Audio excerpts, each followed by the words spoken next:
Today, I have another really awesome conversation that we talked about in the dojo, and it's about you and your heart energy. I'm really excited to share this with you because maybe this is something that you're not aware of, or you are aware of it, and it's an excellent, excellent reminder. So, before I go any farther, let's start this about you and your heart energy. I'm going to share my screen with you right now and get rid of me so that, let's see, share this with you so that you can be part of this, your heart energy and you. Um, one of the reasons that I'm so excited about this is because when I learned this, it really helped me to understand the power of energy work. And I hope it will do that for you as well. But if you remember the last topic that I talked about, it doesn't matter. You might want to go and look up that video on my YouTube channel because that I think it coincides all of these videos that I'm sharing that we talk about in the dojo, every topic. They each stand individually, but when you put them all together, it kind of like builds this huge learning opportunity. So that might be something you want to go check out as well. So for today's topic, though, I'm going to start with a story, and it's a story about the heart because the heart knows things. Your heart is smart. The intelligence of the heart, cell for cell, is more intelligent than the brain. The brain has literal intelligence, literal awareness of its own, and this is what we commonly refer to as the ego mind. But did you know that when a heart patient receives a transplant, they very often take on the characteristics and mannerisms of the donor?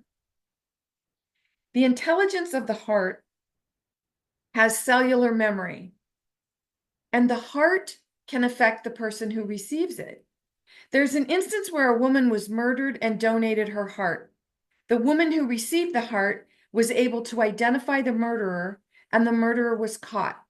Our cells have intelligence and speak to each other. And this story of the heart is a perfect example. But when we're stressed out or fearful, we tend to hold our breath, which traps us in the head and cuts us off from our heart, our spirit, and our intuitive vibes. Stress causes shallow breathing and puts our bodies into a primal state of being. And you remember, a primal state of being is that fight, flight, or freeze. And we don't even know it most of the time because we're just so used to being in that state of being. But when your heart is open, you tend to be more forgiving, tolerant, and compassionate. You're compassionate towards others, and you're not easily offended. In other words, when your heart is open, you are in a powerful state of being. When negative thoughts are trying to control things, identify it as the mind's failed attempt to make your life better. And then shift into a powerful state of being. Because once this shift takes place, you'll notice you'll start having different thoughts. So if you want to do this, take a deep breath, squeeze in the muscles of your sit bones really tight, and hold it for about 5 seconds. And then relax your entire body with a loud ah. This muscle contraction, followed by release, drains the tension out of your body, frees your jaw, opens your heart, and tunes you back into your spirit. When your heart is closed off to love, you're unable to value yourself and others and may even see them as an irritation. This causes your heart, and therefore love, to be blocked. We can't give away what we don't have.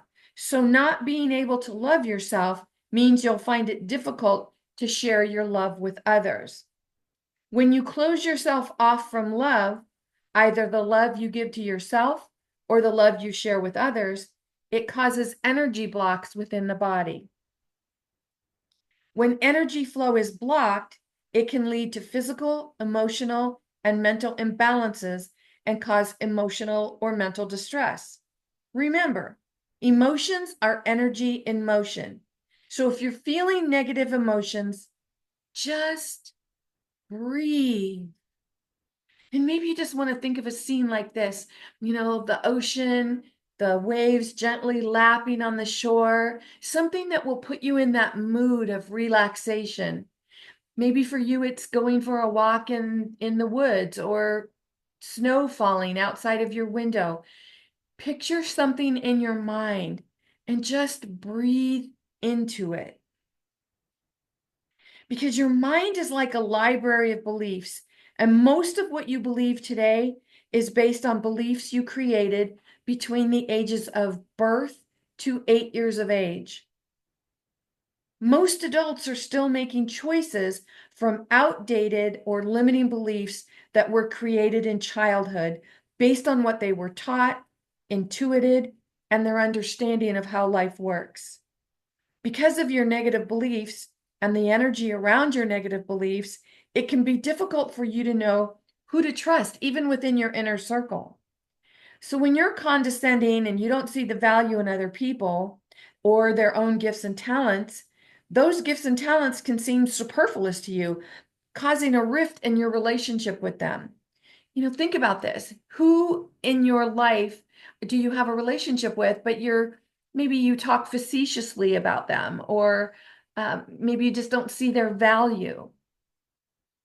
Everyone has their own unique gifts and talents. And when someone rubs you the wrong way or triggers a negative emotion within you, you're actually experiencing a mirror effect based on negative beliefs you're holding on to and something you're resisting about yourself. That's how this inner work works. Everything is a mirror being held up to us, and we're saying, oh, I really enjoy this, or oh, I don't like that so much. And if it's something that we don't like so much, we have the power to change it, to shift it, to let it go. Having a closed heart is often due to the love you feel was withheld from you as a child. If meaningful relationships are difficult for you, you may have created a belief to keep your heart closed off so you won't get hurt again. Remember, relationships are not just with people. We have relationships with money, our physical well-being, politics, social and economical circumstances, as well as religious dogma and spirituality as you understand it. Your past experiences can create energetic beliefs that can serve you or block you from feeling love, joy, and happiness. Love comes from your heart, but your heart isn't just the organ that beats to pump blood throughout your body. There's an energy field that surrounds the heart called the toroidal field. Toroidal fields look like a donut shape with a hole in the middle, and it's a super complex, self-generating structure to hold your heart's immense power. Your heart's toroidal field matches the magnetic field of the earth. They are the same toroidal structure. Your heart is also the first organ that develops in you as a fetus. So this makes your heart the key to everything because your entire life is created by and from this place. Everything is energy, which is why committing to a daily practice of energy work and healing your wounded inner child is so beneficial. And if this is something that you're confused about, you're not really understanding it, I have tons and tons of free resources on my website. Go to masteringyourbeliefs.com. Just look around, poke around, see what calls out to you, because whatever draws your attention, that's going to be what is calling to you as something you are searching for in this moment.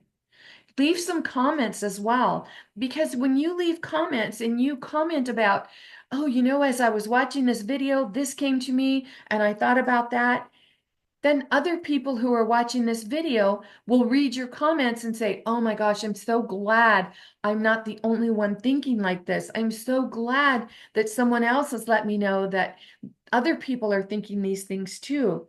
So this is how we can work together. Remember, everything is energy.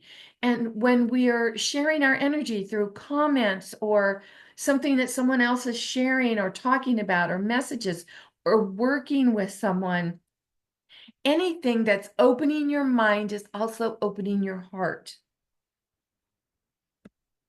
The heart generates the strongest electromagnetic field produced by the body. It's 5,000 times more powerful than the mind. An exchange of electromagnetic energy produced by the heart occurs when people touch or are in close proximity of one another. You know this to be true. You can walk into a room and, maybe it's a party and you feel that energy. You feel it. Before you start noticing anything else, you feel what you're feeling. And this is what's happening. Everything is energy.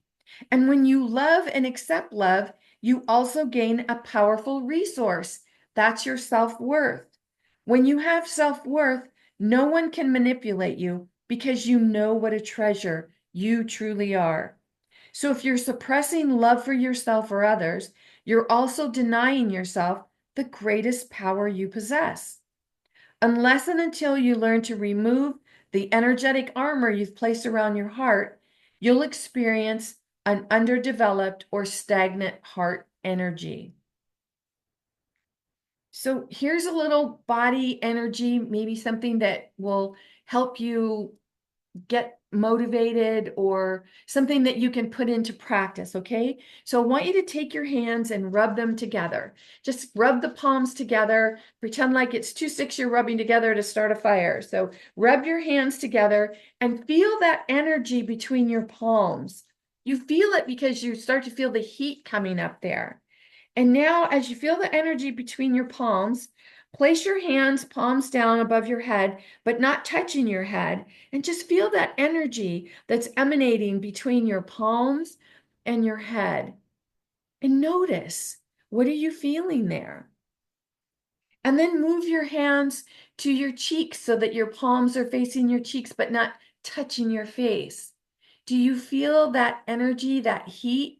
Can you feel that? That is your own life force energy emanating from your palms to your face. Now, close your eyes and place your hands over your heart really lightly. Maybe not even touching your body. And do you feel that energy right there, that heart energy? What are you feeling? Are you feeling sadness? Are you feeling happiness, joy? Allow it to be whatever it is without judging yourself. Now take a deep breath in and count to 4, and then let your breath out and count to 4. And when you're ready, open your eyes. How was that for you? What was this little exercise in energy doing for you? What did it feel like for you? What are your thoughts about your heart energy? Were you surprised to learn that your heart energy is so powerful? Allow yourself to kind of ruminate over this information that I shared with you. This is a really fantastic time for you to give yourself the permission that you're looking for to love who you are. Remember, if you're watching this video, you attracted it for a reason. There's something that you are searching for. So allow yourself to take in the energy, take in the information, and ask yourself, ooh, what am I receiving from this? I hope that this has given you something different to think about, maybe in a little bit of a different way. And remember, if you have any questions or looking for any kind of free resources, visit me at masteringyourbeliefs.com. And in the meantime, remember, keep your heart open, open your heart energy. And if you're wondering, like, how do I know if my heart energy is open? You can tell usually by your shoulders. So when you're saying something like, I love that, you can't, I don't even think you can say that without opening up. But when you're thinking of something negative, you're in a more primal state of being, you'll notice that your shoulders kind of concave and go in. So this is how you can tell if you're open or you're closing yourself off. Remember, there's only two states of being, a primal state of being, which is fight, flight, or freeze, or a powerful state of being. And only you have the power to be in either one of them at any time or shift out of one or the other. If you have any questions, leave me some comments or visit me at masteringyourbeliefs.com. In the meantime, this is Nancy Muller, the one and only Life Sensei, saying ciao for now.